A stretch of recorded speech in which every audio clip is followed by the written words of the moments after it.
Over the years, we have done a lot of different what I call PAC-T tests. That is precision, accuracy, consistency, and terminal performance of various handgun bullets, 9mm and 45 ACP principally, and some rifle bullets, some 223, some 308, stuff like that.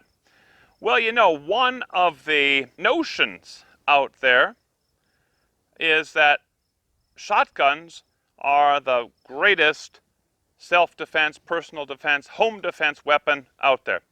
And there's a lot of truth to that because 12-gauge shotgun with buckshot is a formidable weapon without a doubt. Well, today what I'm going to do is I'm going to do some tests. It won't really be PAC-T. We can't do precision, accuracy, consistency with shot shells, but we certainly can do terminal performance with clear ballistic gelatin. So today I've got two 12-gauge double-aught buck loads I'll be shooting. Both of these are 2 3/4 inch shells. The first is Hornady's Critical Defense. I've shot this one before and I kind of like it. It doesn't recoil terribly bad and seems to work darn well on paper targets and so on. I haven't shot this into ballistic gelatin ever.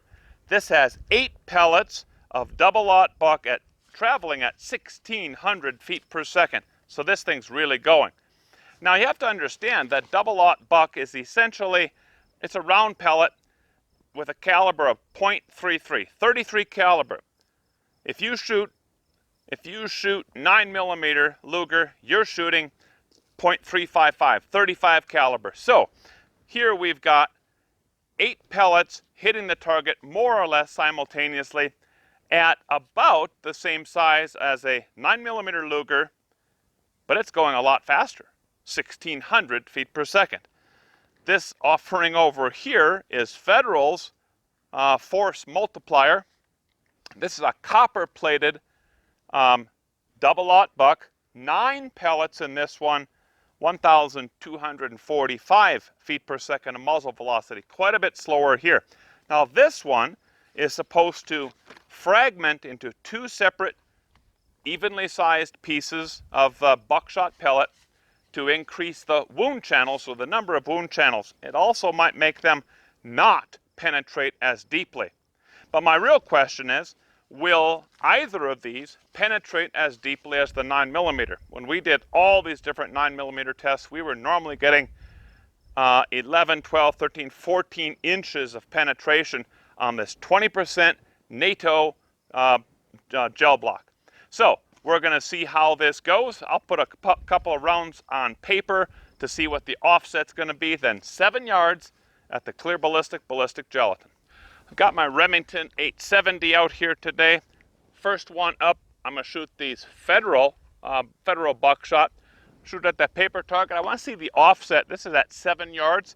Going to check the offset. These are 2 3/4 inch shells, by the way. I have 3-inch buckshot, 3-inch Magnum buckshot. Let me tell you, that stuff is so unpleasant to shoot, it's not even funny. I don't like it. 2 3/4 actually is not a bad shell to shoot. And if you're thinking of self-defense, home defense, that 3-inch mag, if you've got to shoot that bugger in the middle of the night or the wee hours of the morning, you'll wake up, but you probably won't want to shoot much more. So let's go ahead here. I'm going to be aiming at the neck, just above that paper bullseye target. We've got some 9mm rounds in there already. I'm not going to be too much worried about that.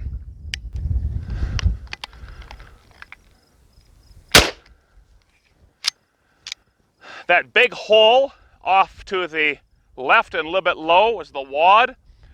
It hit exactly where I wanted it to. Now, next up, double-aught buck, Hornady. This stuff's quite a bit faster. Recoil's probably going to be more. Same thing. I'm going to actually pull it up a little bit to the, that circle in the head.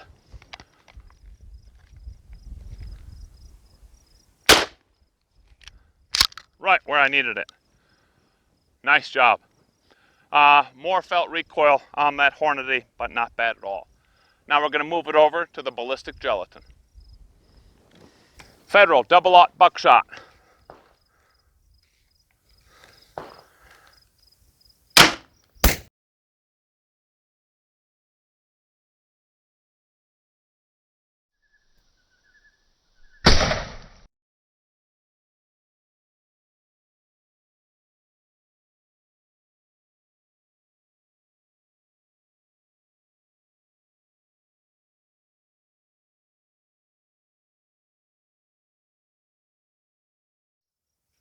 This is the Hornady fresh block of ballistic gelatin.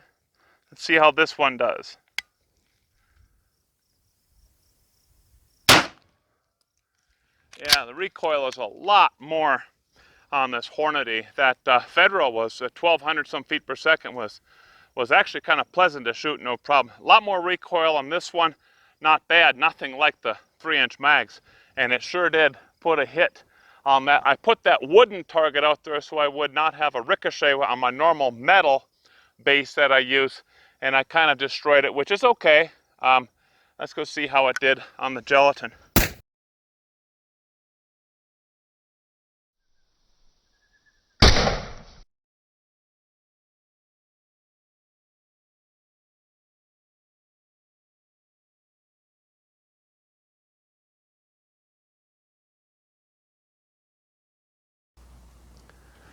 This is the second gel block, the block that I shot with the Hornady Critical Defense Buckshot. And on this side over here, I can clearly see 1, 2, 3, 4, 5, 6, maybe a 7th. Could be a couple of them kind of together here. Could be all 8 pellets that struck almost exactly in the center, a little bit to the front face. And the interesting thing is that these were traveling, if advertised velocity is correct, about 1,600 feet per second. And they have all exited on this side. So completely traveled through this 16-inch block of 20% NATO ballistic gelatin. And you know, in a personal defense situation, home defense situation, I think I would be very concerned that that thing over-penetrated. Let's go ahead and take a look at the first block now. That's the one that I shot with the Federal Buckshot. Now here's this gel block. This is the same gel block in consistency. Again, 20% synthetic ballistic gelatin. And I hit this one. You know, here's what I thought was going to happen. I did not actually anticipate that this buckshot, especially something traveling at about 1,200 feet per second, I did not anticipate that it would travel all the way through the gel block. In fact, I figured I'd get about 6 inches, maybe 8 inches of penetration, and therefore, because I had kind of cut this one up previously to extricate another bullet that I was shooting, I thought, well, I'll just kind of set this here, act as a little bit of a backup as necessary. But the pellets actually penetrated further than I expected. That's not a terrible thing, as long as they don't over-penetrate like we had just seen. Now, there are no pellets in this part of the gel block. Correction, there are some pellets. There's one here, and this is interesting because that pellet did split as they advertised, probably perfectly in half. Now this was supposed to have 9 pellets inside each shell, so if each of them split in half, I will have 18 fragments. That's 1, 2, 3, 4, 5, 6, 7, 8, 9, and 10. So these pellets certainly did fragment or break in half as advertised. It's almost a perfectly split pellet. This would have been those 5 pellets we know entered the gel block, split, And by the way, as I was removing these from the gel block, they all had penetrated to 10 to about 11.5 inches, and that's where I found them, about 1.5 inch span of this gel block. All right, I'm looking at the end here where the buckshot entered, traveled this way. And I can see 1, 2, 3, 4, maybe one of these is also around. This one is, I know this is from a previous test I was doing. If you watched our best of the best 9mm, best of the best 45 ACP, this is definitely a hole from one of those rounds. But okay, so I have, let's say, 5 pellets that hit in here. I don't know where the other 4 are. Certainly could have traveled below, left, right. This is just a 6x6 gel block. And, you know, we can see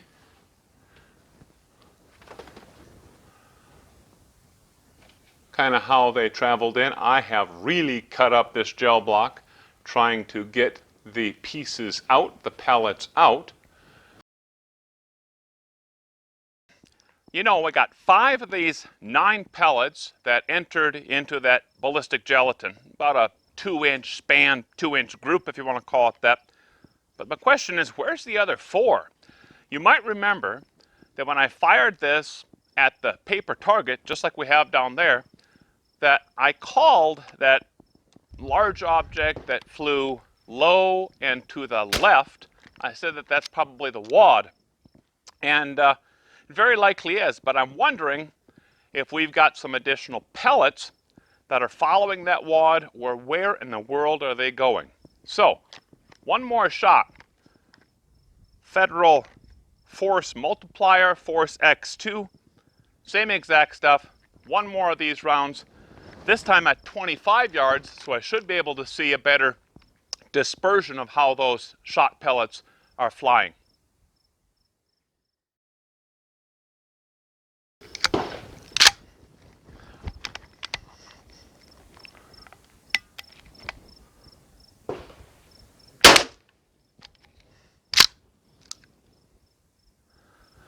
Let's go take a look. All right, well, let's count them. I'm sure we got 9 here. 1, 2, 3, 4, 5, 6, 7, 8. You know, one of these holes, I guess, might have had 2 pellets fly through it. Maybe I was shortchanged by 1 pellet. Okay, so it still produced a pretty good group. Nothing really to worry about. That's just 25 yards. That's a very long personal defense, home defense type of shot. I don't know why we only had 5 of those pellets hit and hit the ballistic gelatin, but so be it. All right, well, let's wrap some of this stuff up. You know, I really think that that Hornady critical defense buckshot overpenetrated that 16-inch ballistic gelatin block, and that is quite problematic for a home defense situation. The Federal, on the other hand, did a real fine job with the pellets that were recovered. Again, about 10 to 11.5 inches of penetration in that gel block. A few of them went into that last chunk, but still that was about, you know, 11.5 inches of penetration. I weighed the extracted pellets, and this is those same pellets right here, and the total weight of these pellets that were extracted is 229.0 grains. That's a real interesting number because it is exactly or awful close to 2 9mm bullets. This is 115 grain Sierra Sportsmaster bullets, 9mm bullets. They're 115 grain each. 2 of them, 230 grains. 10 of those chunks of those pellets extracted, 229 grains. This will go about 1,200, 1,100 some feet per second. That one was supposedly traveling at about 1,245 feet per second. So kind of equivalent in that way. But in some ways I'm starting to think that shotgun, buckshot for personal defense, home defense might be a little bit overrated. A lot of folks think that you just can't miss with a shotgun. There's some sort of target out there and you just point that shotgun in the general vicinity, squeeze the trigger, and it is all over with. Well, that may happen quite a bit in the movies, but I think in real life that won't be the case. Certainly you can miss. You saw that even at 25 yards, the shot dispersion of buckshot is not really that large. And once we were in a true, more realistic scenario of 7 yards, that spread of those pellets was really only about 2 inches. Again, I don't know where those other 4 pellets went to, but the stuff that made impact was at about a 2-inch diameter. And I should also point out that in the tests that we did, we had no barrier whatsoever on that ballistic gelatin. It would be essentially a bare-chested intruder that was being shot, or someone wearing some very, very light clothing. The person, the intruder, the bad guy is wearing something heavier, we may not have penetration at all. Another thing to think about in a personal defense or home defense scenario is the size of those weapons. You know, a lot of shotguns are kind of large. The length of the barrels, even on some of the shorter ones, we're still talking 18-inch barrels. Okay, there's some others that are out there that are shorter, but compared to a handgun or compared to a bullpup type rifle, quite a bit larger. Well, anyway, I don't want to talk or get too much into the weeds on that stuff. Simply wanted to look at penetration, sort of a PAC-T test with this buckshot. I do like how the Federal performed really as advertised. Looks kind of promising, but there are always those considerations of personal defense weapons, and the type of load that you use for that personal defense weapon becomes really important. It has to do the job. The other thing that really is super important, it doesn't matter if you choose a pistol that's 9mm Luger, pistol that's 45 ACP, a big old 44 Magnum, or a rifle, or a shotgun loaded with buckshot, etc., etc. Lots of options out there, but you got to be proficient with it. You've got to practice with it, you have to train with it, and you've got to get good with it if you're really going to use it to protect your home, protect your life, protect your family. Well, that wraps it up, folks. Thanks a bunch for watching, and as always, if you have some questions, post those in the comments. Take care.